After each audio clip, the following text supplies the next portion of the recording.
Inside the warm, aging walls of Carter's diner, the clatter of silverware and hum of conversation had faded with the last of the breakfast crowd. A young black woman, Alina Brooks, wiped down the counter for the third time, her hands rough from scrubbing, her motions mechanical. The cracked formica beneath her cloth had seen decades of hands, of stories, of small-town breakfasts and quiet prayers, and now it bore the weight of her worry. The register hadn't rung nearly enough this morning. For farmers, 2 truckers, and one older couple with coffee, barely enough to keep the lights on.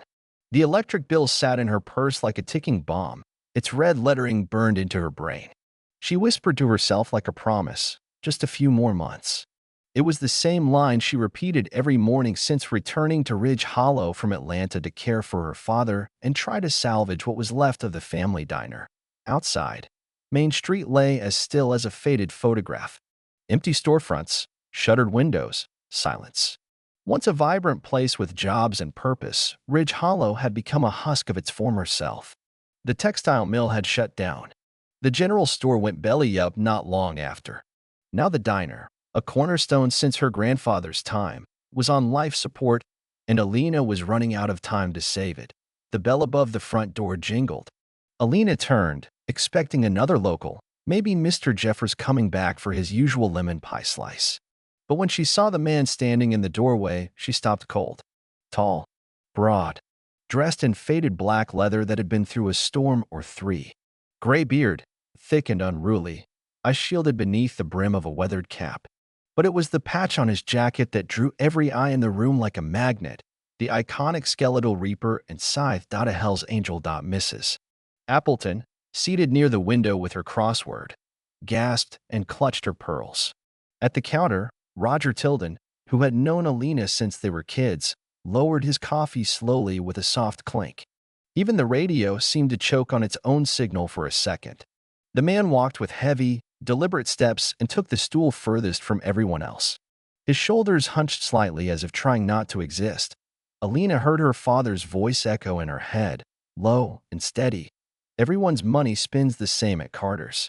She picked up a cloudy menu, poured a glass of water, and approached the man, pushing her nerves down as deep as she could.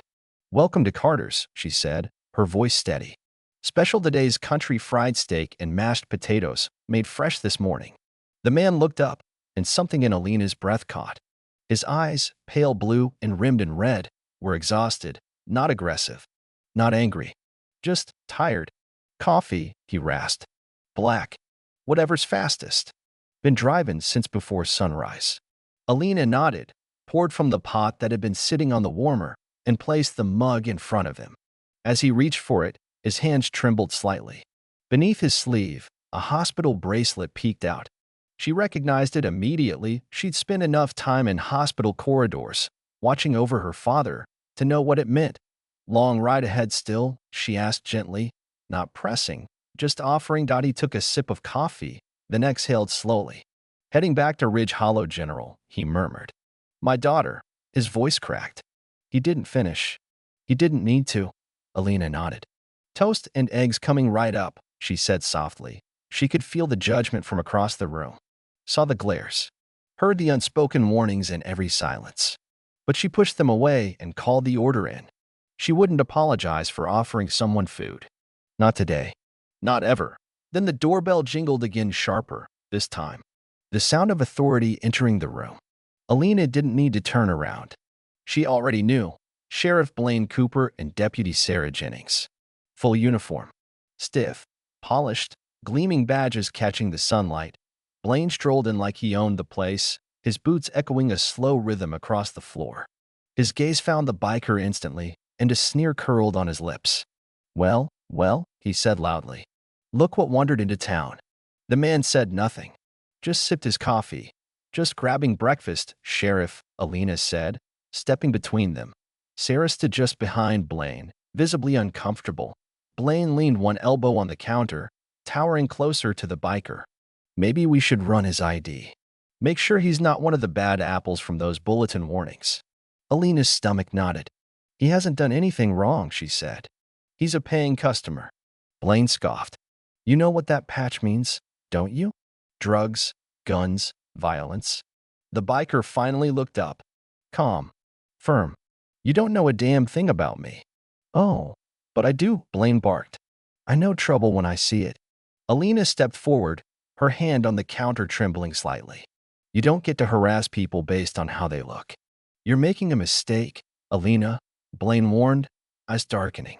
This town don't forget who sides with trouble. The biker reached for his wallet, but Alina stopped him with a gentle hand. Your money's no good today, she said quietly. Breakfast on the house. His eyes widened slightly, shocked, then softened. Blaine scoffed, threw a few bills on the counter, and barked, Let's go, Sarah. Sarah lingered for just a moment, offering Alina a brief glance, somewhere between apology and respect, before turning to follow Blaine out. The diner fell back into uneasy silence. The biker finished his food quickly, despite Alina's quiet protest, and left a 20 under his coffee cup. As he stood, he looked Alina in the eye and said, Name's Dave Morrison. She gave him a small smile. Alina Brooks. Safe travels, Mr. Morrison. He nodded once, then disappeared into the heat outside. That night, after she closed the diner, Alina visited her father at the hospital. She held his hand and told him everything. About the man, about the confrontation, about the whispers. And when she felt her courage falter, she remembered her father's voice. Treat people by what they do, not what they wear. The next morning, she opened the diner to dead silence. No customers. No regulars. Not even the truckers. Ridge Hollow had cast its verdict in silence. By midday, the place was as quiet as a tomb. Then the bell rang. Two strangers walked in. A man in his 50s with a weathered face, and a woman with braided silver hair. They wore denim vests, each bearing the unmistakable Grim Reaper's insignia. Alina Brooks? The man asked. She nodded warily. I'm Wes Morrison. This is my wife, June. Dave's brother. Relief softened her shoulders. Is his daughter okay? They're trying an experimental treatment, June said. Stage 4. But he told us what you did for him. Alina tried to shrug it off. He just looked like a man who needed breakfast. Wes smiled faintly. Sometimes that's enough. They had coffee. Then Wes said, We'd like to repay the kindness. Not with money, with presents.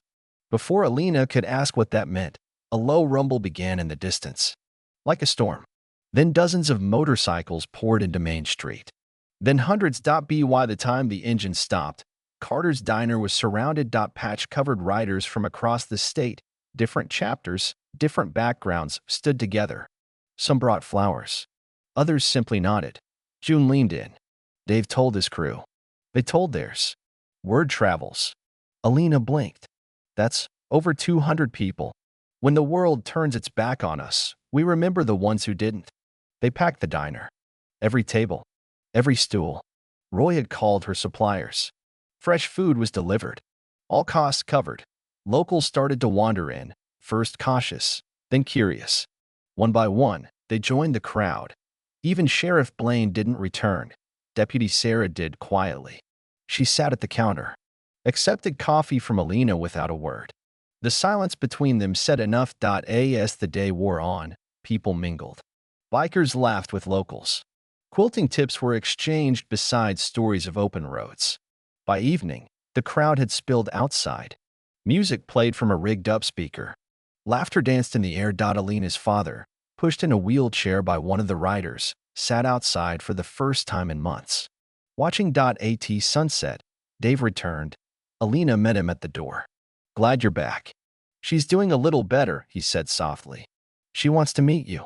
She said, You sound like who she wants to be. Alina choked back tears. I'd love that. As the night wound down, Wes and June returned with a paper-wrapped package. Inside was a custom vest, black leather, stitched across the back with Carter's Diner and Friend of the Reapers. Below it, one word, protected. Tucked inside was a note in Dave's rough handwriting. Thank you for seeing the man, not the jacket. Jessie smiled again today. She can't wait to meet you. Dave, Alina hung the vest beside her father's apron in the diner's front hall. A symbol. A stand. A promise. The next morning, Blaine showed up. Hat in hand. Coffee? Alina asked, neutral. He nodded. Please. He drank in silence. Then muttered, Town's changing. Alina didn't respond. Just wiped the counter. And it was true. The diner thrived. The town softened. The whispers faded. What remained was stronger than judgment, and every time Alina looked at that vest on the wall, she remembered. One cup of coffee can change everything, and sometimes, kindness doesn't just survive. It wins.